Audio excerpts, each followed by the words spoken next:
Hey, Slick Talkers, thank you so much for tuning into this podcast. And I know that if you love this show, you'll also love my morning show called Good Morning Hospitality with my co-hosts Michael Golden and Brandy Canali, as we spend 30 minutes every Monday morning to dive into the industry's top latest news and trending topics. So go check it out on wherever you find your podcasts at Good Morning Hospitality. And you can live stream with us on Monday mornings on LinkedIn, Twitter, Facebook, and of course, YouTube. Now, I hope you enjoy this episode. The Annex, as I said, it's the high-tech, low-touch.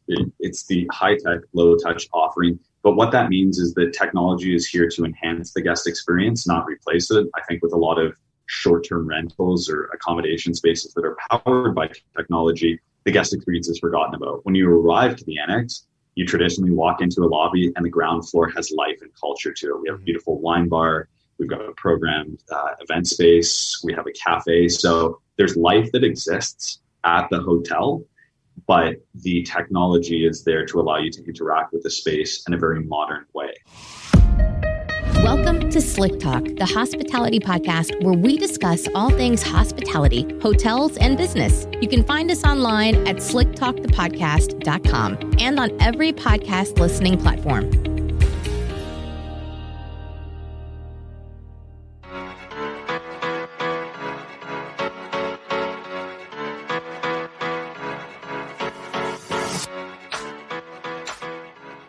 Smart locks, smart thermostats, automation, and a solution for any hotel and vacation rental company. Our show partners at Operto are the leading solution for operators to enhance their operations by integrating with your property management software and making sure that all your smart devices create a contactless guest experience while streamlining your operations. So don't forget to check them out on their website, send me a message, or just let them know that we'll send you and you are in good hands. So get ready to enjoy another episode of Slick Talk, the Hospitality Podcast, and check out operto.com or go to the podcast website and see our partners page.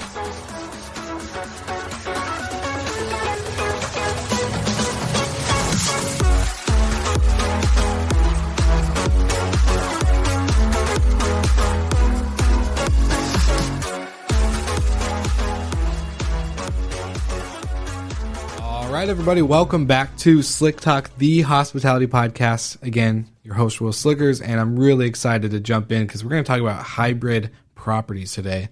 And I got my main man from the Annex Hotel out in Canada. Ryan, how are we doing today? We're doing fantastic. Well, thanks so much for having me on the show. Of course. Well, I always love to give the audience a little backstory.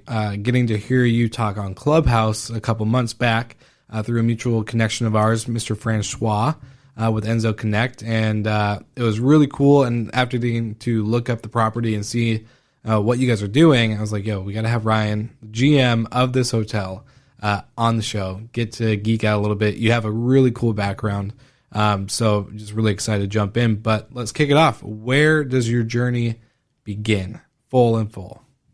I love it. Starting point is always a fun one. I grew up in and around the hospitality industry, specifically hotels. I had a mother who was with Fairmont Hotels and Resorts. So from a young age, me and my brother were the ones who got to bounce around to all these fantastic properties and experience what we thought was free ice cream when you're really just charging things back to your room. And that's where the fascination started for me. I was always curious about the other side. How do you create a guest experience? So right out of high school, started working in housekeeping at the Fairmont Pacific Rim and kind of took on a number of progressive roles from there. And I've had stints overseas with some larger chains in North America. I've been with Airbnb, Sonder, most recently here at the Annex. So I feel like I've done a little bit of everything. And in the last kind of 5 to 7 years specifically, it's been a heavy emphasis on tech, so to speak, in this space. So enabled hospitality.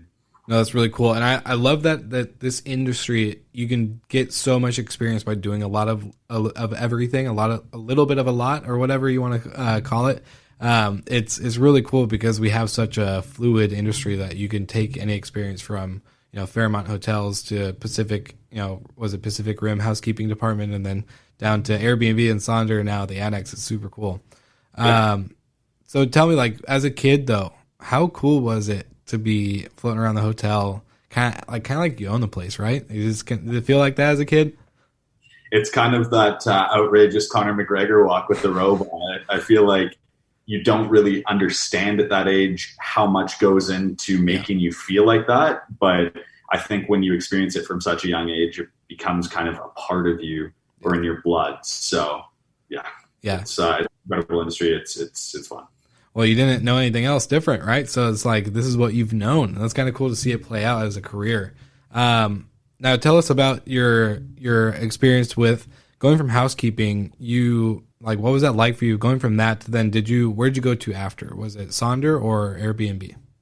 Yeah, so housekeeping was my starting point within the industry. It became, I think, obvious to me very early on that I wanted to do a little bit of everything to kind of be an ultimate generalist in a way and see where that led. So from housekeeping, took on a number of progressive roles: front of house, guest services, front desk. Front desk is a bad word, by the way. We'll get into that later. From there, it really kind of it naturally materialized. I mean, post, let's call it traditional hospitality, when I went to Flatbook at the time, which is now Sonder, that's when I started to jump into the real estate acquisition side of things, like actually acquiring properties for the brand. And then from there, again, it was business development roles, but always having a strong fundamental understanding of operations. And in my most recent role, or with the Annex right now, that's really kind of everything coming together in one place. Because yes, you're overseeing the operation, but it's very, very much so building out the tech stack and continuously finding ways to differentiate yourself from other tech-driven operators. So it kind of comes full circle in a weird way. 100%. And I'm curious to know, because you and I have a very similar, I would say, background. I wasn't with Airbnb or Sonder, but like being a GM of a hotel, and then also getting to really get embedded from, housekeeping to maintenance to, front desk, the bad word, all this other stuff. Did you see the flaws in the industry of overcomplicated systems or checklists and other things? And is that what kind of drove you to kind of shift more towards the technology side of things, getting into the position that you're in now? Because for me, that's why I was like, man, why are we doing it this way? Why does it have to be so dang complicated? And that kind of that question always drove me to keep pushing.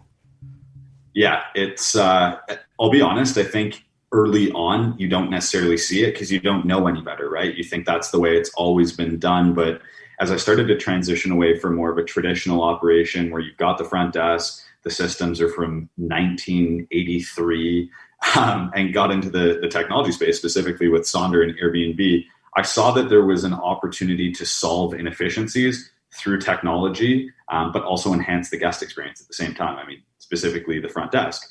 By eliminating that and allowing guests to access the room immediately, you've solved lineups, you've solved an unnecessary kind of touch point, and it's what people want when they arrive is just seamless access. So it's things like that, and applying that to all parts of the business, both on the front end and back end.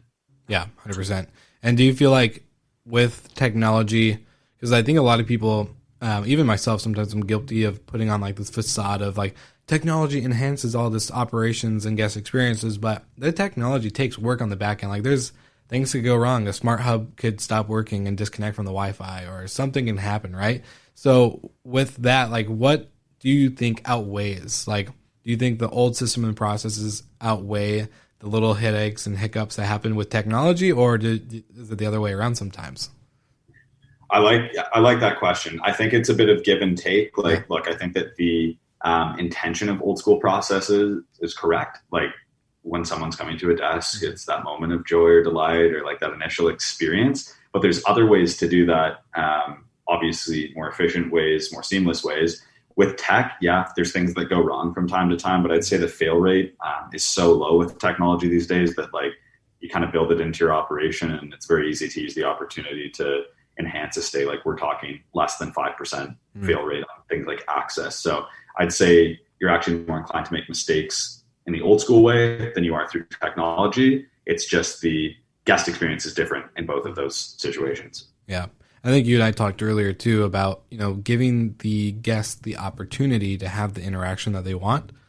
So not waiting in line, but being able to come down and enjoy a drink in the lobby with maybe a front desk or guest service staff member, or, even the GM yourself, like being able to just, hey, go ahead, check in, your room key's open, AKA your phone, go settle everything down and come enjoy a drink with me in the lobby or whatever that may be. Let's get to hang out and talk and have that connection. if they want it, right? Like it's that the opportunity is there, right? So that's is that something that you kind of envision with this whole technology role into the hospitality space? Yeah, I mean, for us specifically here at the Annex, and as we expand the technology or tech stack to be specific, is here to remove task-oriented work. What we're looking to do is everyone that we have on site, and I mean, we can do it very lean. We can have one person per 40 rooms. They're here to enhance the guest experience, given that the guest wants that type of an interaction. It's more like you see Will in the lobby and it's not behind a front desk. It's, hey, welcome. Like, assuming you've completed your online check-in, they go up there, yeah, cool. Why don't you come back and join us for a drink? As you said, that's a very different experience than like assisting someone with a check-in, so to speak. So technology is there to remove task-oriented work for us. The people we bring onto our team is there to enhance the guest experience. And I always try and keep it simple, like never blur those two lines. How do you do that? Like, how do you, I can imagine those lines getting pretty blurred. And as a GM, like you become a good generalist, but how do you make sure that doesn't happen? Yeah, it's setting up systems so that the hospitality is learningless for guests. I mean, we're a mobile first operator, which means you interact with your phone. When you get to your room, there's no hotel phone. There's no 55-page book telling you how to contact room service. Like, it's made apparent through communication that your phone and text is how you interact with us. Yeah. So people get used to kind of texting us like it's their friend. It's a very casual interaction. And then again, it's the staff that are on site. We've trained them in a way and kind of empower them to really go above and beyond, like go drop off their favorite drink at their hotel room, like try and find ways to go, I'll say, to instill traditional hospitality into their experience through many different avenues. So it's, to answer your question, it's like, you really just have to set up systems that set everyone up for success, and the technology included. I mean, as you know, if tech's not properly set up, it can be the biggest headache in the world. But if you use it as it's intended to be, it can be very complementary to your offering. 100%. And I love that you're talking about, like, it's supposed to eliminate the tasks, and the struggle of the AM, the mid shift, and the PM checklist at the front desk on how much of a nightmare that whole process is. Because like you said, the more tasks we have to do as operators on that side of things definitely increases the chance of failure, where we miss checking an OTA to make sure that our channel manager is somehow not disconnected and sending in false reservations, or missing information that is pretty dang important, like dates of arrival or guest credit card and name. It just comes in, like, I don't know. There's so many things that happen from past experiences I just think about. I'm like, yeah, this totally makes sense on systemizing this stuff to get it out of the way, so that way when I'm on shift, I'm not worried about, what did the morning guy do or not do. I can really just say, all right, here are the people I get to, surprise. Here's how I'm going to, what am I going to do? How am I going to even help my team in other ways? So I think that's always the most important part. So you have a hard but fun job on the side of everything with Annex. So I think it's pretty unique. I want to go into your experience with Sonder and Airbnb. So tell us about, like, what was that journey going into these big companies? As one has gone public, one is trying to go public or about to go public. So what's that like, being on the early on ground floor with that? Yeah, those were pivotal moments in my career. I mean, when I joined Sonder at the time, again, called Flatbook, it was a team of really focused people with a common goal. And I mean, Francis was incredible in leading the charge there. And there was a lot of people who doubted what his mission was, but that aspirational, larger than life kind of objective is played out. And it really, coming in, it was, how can I contribute? And it very quickly became like, what are your specialties here? How can we leverage the best of everyone we have on board to create something that hasn't been accomplished yet? So growth, learning, just like general sense of accomplishment would be kind of how I'd sum up Sonder. It was, again, by far, like, probably the most incredible work experience that I've had. And that's where I've met some of the most incredible people. And it's been fun to watch their journeys, some of who are still with Sonder and others who have left to do significant things in the industry, start their own companies and whatnot. So that was a really good introduction to kind of the tech-enabled hospitality space, specifically in the short-term rental world. And when the opportunity came up with Airbnb, I felt you have to take that. Like, you can't say no to Airbnb if you're in love with hospitality, kind of our generation, it's, I don't know, to some it would be the dream job, so to speak. So that was another incredible experience. I wasn't in at Airbnb as early as I was at Sonder, being employee number 47, but at Airbnb, it was an established business. It was an established startup. And it was a different type of learning. It was like, okay, here's how things kind of work at scale. So different experiences with both companies. I'd say that Airbnb was extremely guest centric and about kind of servicing the guests. And Sonder, at the time that I was there, and of course they are tailored towards servicing their guests as well, was really like blitz scaling a concept that had been proven out on a small scale. Yeah, for sure. And we've seen that whole Airbnb like guest focus versus host focus is 100% true. Like we all know it. They're very much guest favored. So with that, like I don't know. I think about all the opportunities to learn so much different stuff. Like what is it like being in a ground floor level of a company that is more established, but everybody knows, like, right? Like you say Airbnb to your friends and family, they're like, oh, sweet, I know them. You say, let's say another brand, I don't know.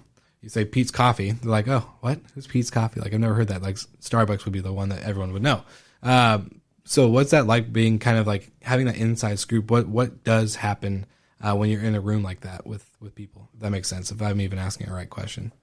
No, I hear what you're saying. It's like, it was very apparent from day one at Airbnb when you walked in that this was a very well-oiled machine. Yeah. From everything like your arrival experience, the training, the people you're around. And I'll reference the word culture, which is a buzzword in this day and age, but it really felt like there was a unified kind of effort taking place. I mean, you're on a floor with thousands and thousands of people. Like it's pretty crazy that you can speak to anyone there and there's immediate synergies or similarities. Mm-hmm. So I'd say they've really nailed what it means to have like a cultural identity. Mm-hmm. Everyone there was extremely like motivated. But at the core of it all, everyone like was still there with the overall goal in mind, being like guest experience. We're kind of the thought leaders in this space, continue to pave the way for others. That's awesome.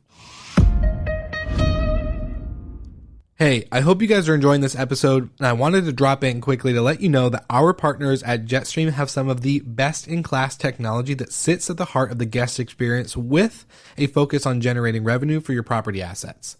With their platform, your property gets the best-in-class tech and integrations to remote access, guest screening, booking protection, and payment processing.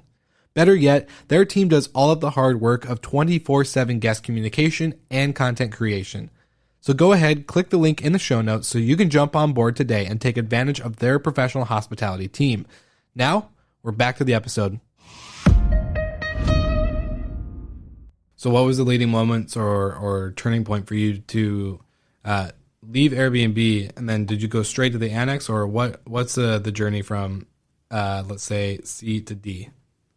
Yeah, Airbnb was awesome. Again, it was established, and I'm someone that always likes to challenge myself, learn, and contribute. Mm-hmm. In the spirit of transparency, it kind of, you're a soldier when you're at Airbnb. Like, it's a great work environment, it's good, but I mean, there's so many pieces there to make it possible that you really have a specific task, and it's kind of like, that's your lane, you stay in it. This opportunity with the Annex came up, and I was actually interviewing for the Annex at the same time I was interviewing for Airbnb. Okay. I took Airbnb at the time, and everything seems to come full circle and has worked out, but I'd been watching them the entire time as to what was taking place. And it was really, and still is, a unique operator. It's kind of that beautiful blend between traditional hotels, short-term rental approach of like the Airbnb style accommodation, with a really heavy emphasis on tech. I mean, we like to refer to ourselves as Toronto's high-tech, low-touch hotel. And the opportunity here was to grow, contribute, and really build something. So it was a straight jump from Airbnb to here, but it was an equally as exciting one, just slightly different. And I mean, we're now at the stage where we're about to take the Annex blueprint and start introducing this to major cities across North America, which is going to be really exciting as well. No, that's awesome. And for the listeners that don't know, can you describe the Annex? Like, I look at the website and it's super beautiful, clean. Like, you can definitely tell it's tech enabled. Like, that's I think the high tech, low touch that you just said was a perfect way to describe it. But what is if you were to be in an elevator and pitching the Annex to somebody in a minute 30 or less, what would that be? Perfect. Clock starts now. The Annex, as I said, it's the high tech, low touch. It's the high tech, low touch offering. But what that means is that technology is here to enhance the guest experience, not replace it. I think with a lot of short-term rentals or accommodation spaces that are powered by technology, the guest experience is forgotten about. When you arrive to the Annex, you traditionally walk into a lobby and the ground floor has life and culture to it. We have a beautiful wine bar. We've got a programmed event space. We have a cafe. So there's life that exists at the hotel, but the technology is there to allow you to interact with the space in a very modern way. So it's what I refer to as the future of hospitality. It is how people are going to start traveling and want to travel. So just trying to stay ahead of the curve. Yeah. And you guys probably saw a huge pickup, and maybe, correct me if I'm wrong, but describe what it's like with COVID. Hotels and the overall tradition of what we saw in 2019 were doing, they were doing pretty, I actually kind of still are doing pretty bad when it comes to, revenue and numbers and occupancy, because in the beginning, before, pre-vaccinations and everything, that people were really hesitant to be in common spaces like that, in a close vicinity at check-in, the elevator, all that stuff. What was that like for you guys, on the sense where people were able to bypass a lot of that stuff and get rid of that fear of, all right, how many people am I going to come in contact with on my journey to my room, versus now that they have that bypass? Was that a sustainable model for you guys during the beginning, or was there a dip? Can you describe that? Yeah, it was very validating for us. I mean, obviously in inception in 2018, people's first interaction with the brand is typically, oh, that was cool. Yeah. And cool was the word that was tossed around. Come pandemic, it was less, this is cool, and it was, this is how it should be. This is how you should experience a hotel. It was the expectation, so to speak. And I mean, you'd get a lot of inquiries or calls asking, how does your hotel work? What's your front desk like? And you explain the concept to people and they go, oh, okay, that makes a lot of sense. Mm-hmm. And to get specific, at the beginning of the pandemic, we're talking March 13th, 2020 was doomsday here in Toronto and kind of around the world. Shortly after that, our focus became less of how are we going to drive the most revenue during this period of time to how can we serve our community, given that we have a very unique space. And we actually hosted healthcare workers or frontline healthcare workers in our hotel at no cost to them for 3 months. And we had 0 cases or instances of COVID just because of how you interact with the building. I mean, there's no fees, there's no unnecessary interaction. It was very much, you come, it's enabled by technology to access, and you're into your room, you're communicating via phone. The only on-site requirements for us was anything maintenance related or housekeeping, which was done in a very strategic and safe way. So we dubbed that the Heroes in Our Hotel initiative. And we've really just doubled down on that since. It's continuing to find ways to make this that much different than other spaces and how a hotel we think should be run in this day and age. Yeah. And you and I talked about this sped up the industry a lot, but do you think this sped up the learning curve that guests had to go through from going to a traditional hotel to a mobile high tech enabled hotel, where they probably would have asked a lot more questions like, how do I get my door code to work, versus now it's oh, all right. Was that a learning curve that kind of disappeared? Do you think it sped up compared to what we're seeing in the previous years? Yeah, I think it's twofold. Yes, it absolutely sped it up. People have been forced to adopt technology, whether they like it or not. And I think because the underlying tone of COVID was always there, and safety and contact and being distanced was a part of people's normal routine, they were less inclined to ask questions of why is it done this way, and kind of understand that it was there to help them. But for us, it wasn't anything different. We've always operated this way. So it's been really interesting to watch the adoption of technology, both from operators and guests over the last couple of years. And I think it probably sped it up by 5 to 7 years. You look at large operators like Accor and whatnot now, we've mandated within 5 years, they're going to be completely contactless in terms of access. So I think this is going to be a very exciting time for the space again. Sweet. Oh, I love that. For you, I guess, did you Did you ever have like guests ask either you or your staff like, oh, did you guys do this because of the pandemic? Like, did you go all contactless because of COVID? Or like, and if they did ask you that and you told them no, what was the look on their face? I'm kind of curious. We got a few questions for sure. I think one of the biggest things I noticed was pre-pandemic, our demographic was probably a little more targeted than it is now, where it's now more wide-ranging. Like we're talking, you get people who are in their 20s, but you also get people who are in their 60s. And it's kind of cool to watch them interact with it because they understand it now. It's like they've become the tech experts of like very easy to use tech. And this time they feel proud of themselves. So it's not so many questions about like, oh, did you guys do this during COVID? But more so, how do you do this and why did you set the business up this way? Because by default, it kind of, I mean, COVID is an awful thing, but it may have been a blessing in disguise for our operation specifically in terms of just getting more people to see it and interact with it. Yeah. Well, as one of my friends at Noiseware said to me in the beginning when I was on the test sites for COVID-19 was that, COVID could probably be the worst but best thing to happen to the industry because of the shift that's happened across hospitality, throughout the whole, not just vacation rentals or hotels, but restaurants and the way, Uber and other like platforms like that operate now. It's so different. And so it's very interesting, but I'm curious to know for you guys, when it comes to your tech stack, like my biggest, I think, hurdle as we keep moving forward to like tech enabled, everything, is consolidation of tech. So not having to have 20,000 different logins and tabs open in order to make a simple function, right? Because that just kind of defeats the whole purpose of automation and technology, in my opinion, like having it so spread out across the board. How do you guys consolidate your tech stack? Yeah, I think you've nailed it. That's the win, right? Tech looks very different in 2021 than it did in 2018. I mean, if you saw our V1 tech stack, it's like the old school way to do a tech stack. It's, as you said, many moving parts. You're living out of multiple different kind of browsers, apps and whatnot to create this illusion of perfection or this seamless experience for the operators and guests. Now, that's probably the biggest kind of focus is, okay, with the open API, how do we drive this into a single source so that it is extremely seamless and can be operated essentially off of a phone? So we've spent a lot of time kind of building out connections and things like that and ensuring that the different pieces of software we're using are multi-purposeful. Instead of using 3 different tools to accomplish individual things, we find tools that allow us to knock off multiple things. To get specific, like looking at yield management, automating housekeeping, communication. There's a lot of tech platforms out there now that are starting to bring this into one space, as you know. So simplicity is the name of the game for us. For you guys, did you have to pick certain providers or did you guys build a lot of the stuff in-house?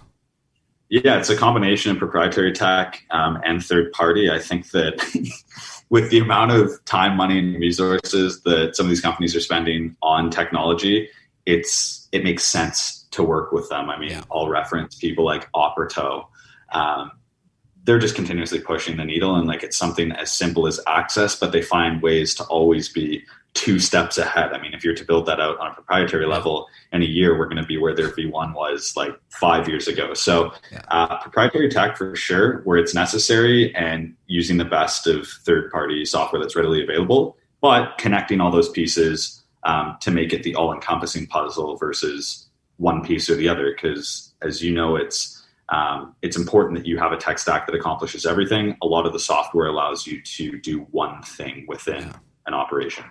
Yeah, definitely agree. I think we're seeing a lot of vendors, whether it's Operto or any of the others on not just Access, but like even PMS is becoming channel managers because they realize like, why are we just operating inboxes and calendars? We need to be like syncing with these channels, and like there's a lot of money, not only a lot of money to be made, but there's a lot more value add to have people join that software, that program. So it's interesting to see that more companies are realizing that we can be multi-purpose, whether it's texting and all these other things that you wouldn't think a back-end software would do, but they're adding it in there to kind of, like you said, keep that simplicity. It's pretty interesting. I have a fun question for you. Since that you're a tech guy, like me, an operations guy, I really want to know what, like, if you had a prediction that you were going to be like 100%, I will put $1,000 on right now that it'll come true. What is your prediction for the upcoming, I guess, shift with this whole vacation rental hotel hybrid model that you see happening in the future? I really like that question because it's so open-ended in the sense that it can be answered in many different ways. I think that technology in the accommodation space, as I'll refer it to, so short-term rentals, vacation rentals, hotels, is at an interesting crossroads where what's going to materialize from all of this is the first operator that's able to service all three of those demographics under one umbrella or under one roof, and really kind of establish the next wave of what I'll refer to it as cool hospitality is. Like, Sonder's now an OG in the space. Like, you look at all these companies out there that are tech enabled, that have established themselves and they're doing well. I see a huge opportunity for a new type of operator. I'm actually very optimistic in terms of what we're up to, but I also know that there's others who are going to emerge, and I'm really excited to see what the next generation of hospitality looks like. There's always going to be a need for 500-room hotels. There's no question about it. But I also think that there is a completely underserviced market where it's like you can touch down Costa Rica and have a tech-enabled vacation rental that feels like a hotel, but it's accessible on like Airbnb. So you're nailing kind of multiple different things. And they're actively in the works. They're being built, but it's experience. It's kind of complementing that with technology, and then just bringing, I think, culture and lifestyle into that as well. That's a huge piece that's missing in the tech space, is the culture and lifestyle component. We've actually made a recent signing that's extremely exciting. But that's where I see it going. That's awesome. And I think it's funny just hearing you say like the next generation of hospitality is like, man, there once was a time that you and I were the next generation of hospitality. And now to think like the future of it, we're already looking down at another generation it's stepping up to the ranks. It's going to be crazy. So, man, that just took me for a loop just thinking about that. But no, that's super cool. I think you're 100% right. I think, everything you said was pretty much spot on. So I'm not even going to add more to it because it's that good. Awesome. Well, Ryan, I think I want to wrap this episode up with you, but for anyone who's listening, as you know, everything's in the show notes, but where is the number one spot for people to find you or the Annex, and where they can learn more? Yeah, absolutely. So find me. LinkedIn's my primary platform. Pretty active on the space. Very active. Outside of that, discovering the Annex, check our Instagram page out at Annex Hotels. Our website, www.theannex.com. Without giving away too much, we're in the works of some really exciting stuff right now, Will. We're redoing our website. The Instagram page is about to take off, and I don't say that with nothing behind it. We've actually just signed on Daniel Caesar as a chief cultural officer with the Annex Hotel, which is no small accomplishment for a little 24-room hotel out of Toronto, and two other partners, Eric Lachance and Chief Bassampra. So we're really going to propel this thing to the next level. Tech is the focus of our operations. Culture and lifestyle is the focus of our brand, and interaction and growth is next for us. So it's going to be fun to watch. Check us out for sure. Oh, I can't wait. And I love that the Instagram is not the Annex Hotel. It's hotels. It's plural. I love it. It's exciting times. I love it. Awesome. Well, you heard it, Slick Talkers. Go ahead, check out everything in the show notes. Make sure you check it out and stay at this beautiful property. If you can get a room, who knows? They're probably going to be fully booked by the time you try. So you never say I never told you so. You know what I'm saying? All right. Thank you guys so much, and tune in again next week. Thank you so much for listening. We love your support and want to provide the best we can to all our listeners. So please find us online, social media, and on Spotify, Apple Podcast, and Google Podcast.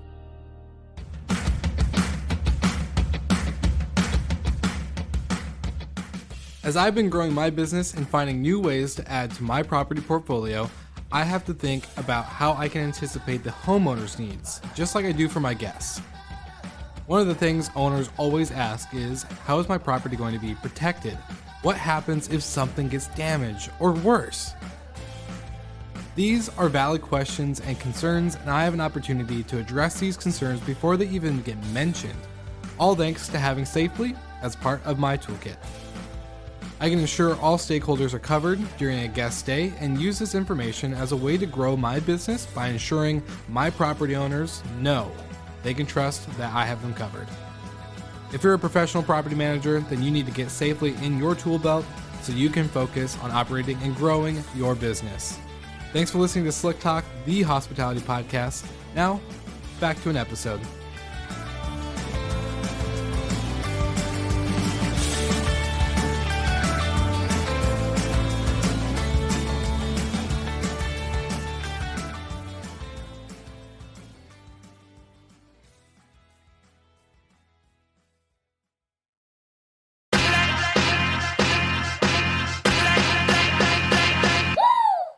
What's up, everybody? If you've gotten this far into the episode of Slick Talk, the Hospitality Podcast, then you are amazing, and thank you so much for tuning in. We want to send you two places really quickly. If you can, check out the show notes and click the hospitality.fm link. Check out all of our other shows on the podcast network. And don't forget, if you have someone that you want to hear on the podcast, then fill out the guest fill out form so that way we can get them on the show. Thank you so much for tuning in, and I hope you enjoy another episode of Slick Talk, the Hospitality Podcast.